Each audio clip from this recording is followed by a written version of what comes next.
Nia Rahman. Di video kali ini kita berdua akan membahas tentang ulama pembaharu Islam. Saya sendiri akan membahas tentang Muhammad bin Abdul Wahab dan teman saya akan membahas Jamaluddin Al-Afghani. Cekidat.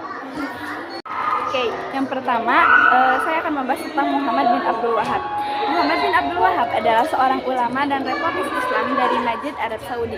Beliau dikenal sebagai tokoh yang memprakarsai gerakan Wahabi sebagai upaya untuk memurnikan Islam dari segala bentuk penyimpangan atau tradisi yang tidak sesuai dengan ajaran murni Al-Quran dan hadis.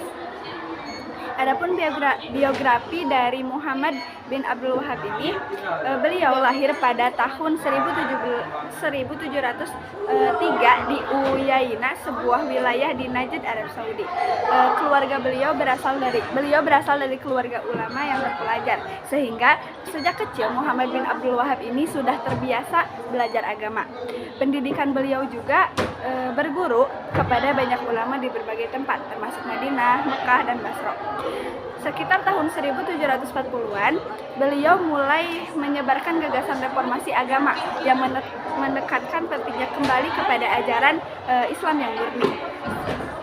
Lalu ada pemikiran utama dari Muhammad bin Abdul Wahab ini. Yang pertama ada tauhid atau keimanan kepada Allah yang esa. Pemikiran beliau sangat menekankan tauhid, yaitu keyakinan kepada Allah sebagai satu-satunya Tuhan yang berhak disembah. Semua bentuk penyekutuan Allah atau syirik, baik besar maupun kecil, menurut beliau harus dihindari. Lalu yang kedua ada menolak bid'ah. Beliau mengkritik keras praktik-praktik yang dianggap tidak sesuai dengan ajaran Islam murni, seperti pengagungan terhadap kuburan atau kuburan wali gitu, penggunaan jimat atau perayaan tertentu yang tidak ada dasarnya dari Al-Quran dan hadis. Yang ketiga ada reformasi keagamaan. Muhammad bin Abdul Wahab menginginkan umat Islam untuk kembali ke cara hidup yang lebih sederhana dan sesuai dengan ajaran Nabi Muhammad SAW. Dia memandang bahwa banyak tradisi yang dilakukan umat saat itu telah melenceng dari apa yang telah diajarkan, itu ajaran Islam. Lalu ada karya-karya dari Muhammad bin Abdul Wahab ini, dan karya-karyanya sangat penting. Yang pertama ada Kitab Tauhid. Kitab Tauhid ini adalah buku yang menjelaskan secara mendalam konsep tauhid dengan argumen dari Al-Quran dan hadis tentang pentingnya menjauhi diri dari segala bentuk syirik. Yang kedua ada Risalah Al-Wasithiyah. Risalah ini berisi prinsip-prinsip dasar Islam, terutama terkait akidah dan praktik keagamaan. Dan yang ketiga ada tulisan lain.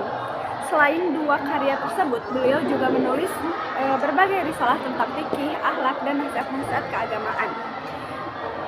Lalu berikutnya ada warisan dan pengaruh dari Muhammad bin Abdul Wahab ini. Muhammad bin Abdul Wahab bekerja sama dengan Muhammad bin Saud, seorang pemimpin lokal, untuk menyebarkan ajarannya. Kerjasama ini menjadi pondasi berdirinya kerajaan Saudi.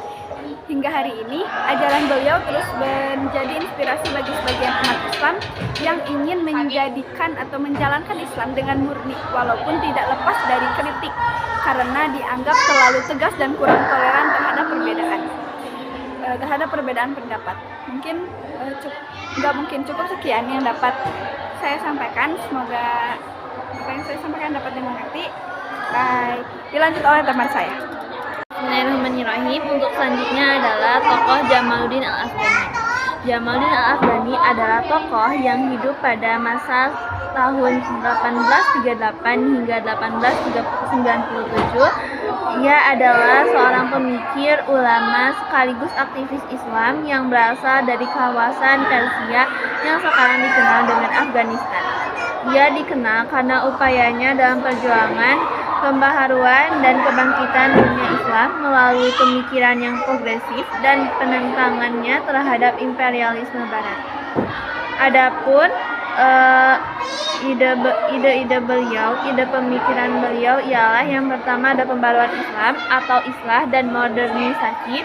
Al-Afghani mengusulkan perlunya pembaruan dalam dunia Islam, terutama dalam bidang pendidikan dan pemikiran. Ia menekankan pentingnya menggunakan ilmu pengetahuan Barat, namun tetap berpegang pada ajaran dasar Islam. Menurutnya, umat Islam harus mengadopsi pengetahuan modern tanpa meninggalkan prinsip-prinsip agama. Yang kedua, ialah perlawanan terhadap kolonialisme. Al-Afghani menentang dominasi Barat dan yang dianggapnya merusak kemajuan dan integritas dunia Islam.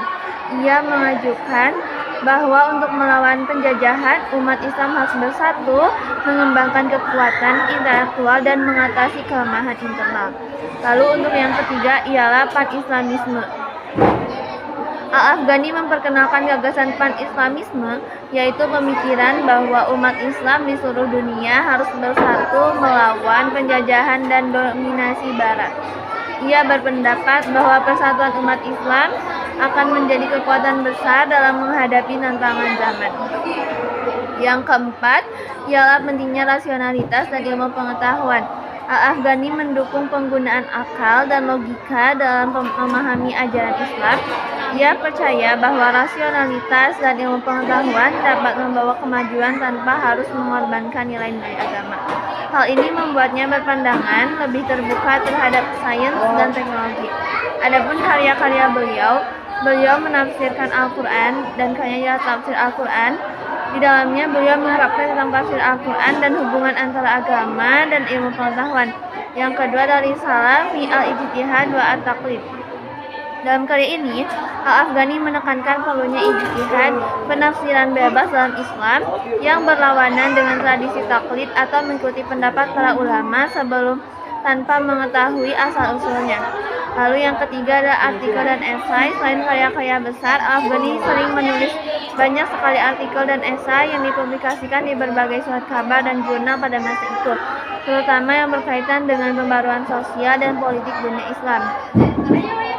Adapun pengaruh dan legasi pemikiran Jamaluddin Al-Afghani sangat mempengaruhi gerakan pembaruan di dunia Islam, terutama dalam membangkitkan kesadaran tentang pentingnya modernisasi dan kebangkitan politik.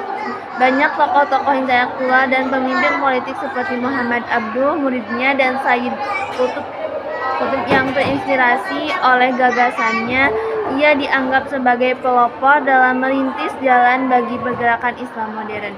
Al-Afghani meninggal pada tahun 1897 di Istanbul, namun ide-idenya tetap hidup dalam berbagai gerakan pembaruan dan perlawanan terhadap imperialisme di dunia Islam.